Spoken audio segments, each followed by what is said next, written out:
Presiden RI ke-7 Joko Widodo melaporkan 5 orang terkait tudingan ijazah palsu ke Polda Metro Jaya.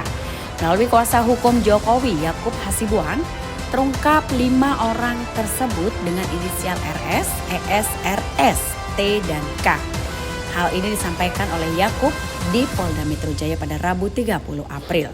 Kemudian ia juga mengatakan pihaknya sudah menyerahkan nama-nama tersebut ke pihak penyidik. Sekaligus mereka juga menyerahkan penjelasan terkait pokok perkaranya ke polisian. Sementara itu kuasa hukum Jokowi lainnya, Rifai Kusumanegara, menambahkan bahwa 5 nama inisial tersebut diduga terlibat dalam kasus tudingan ijazah palsu. Oleh karena itu pihaknya pun melaporkan. Memang kita dari awal sudah mempelajari mayoritas saksi, ya, dan mayoritas alamat dari objek-objek ini berada di Jakarta. Jadi tempat di mana mayoritas saksi itulah yang sebaiknya menangani agar pemeriksaan bisa dilakukan secara cepat, sederhana. Berarti ini terlapornya ada 5 orang ya tadi? Dalam lidik, tapi dari 24 objek itu memang ada 5 yang kita duga paling tidak ikut terlibat dalam tindak pidana yang kami laporkan. Pak, sebelumnya kan ada juga laporan yang dilakukan Pradi. Apakah itu koordinasi dengan kuasa hukum Pak Jokowi? Oh tidak, kita tidak ada hubungannya dengan yang dilakukan oleh pihak-pihak di luar. Kami hanya menggunakan upaya hukum hari ini di Polda Metro. Bapak boleh izin memperlihatkan LP-nya yang diterima? Tadi dibawa oleh Bapak. Tapi mungkin nanti penyidik bisa menjelaskan. Ya? Mungkin ke penyidik aja. Tadi LP-nya ke bawah Bapak. Ke SPKT.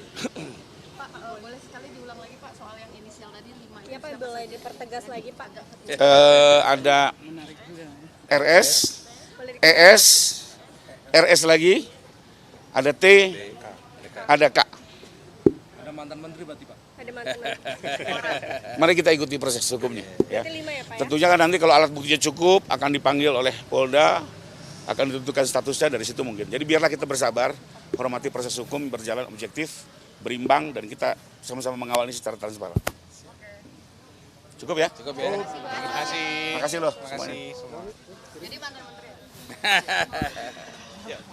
Di sisi lain, Jokowi sebelumnya juga sudah angkat bicara terkait membuat laporan tudingan ijazah palsu ini. Jokowi mengungkapkan alasannya mengapa baru melaporkan masalah tersebut. Ia pun menjawab pertanyaan wartawan dengan menilai masalah ini perlu dibawa ke ranah hukum agar semuanya jelas.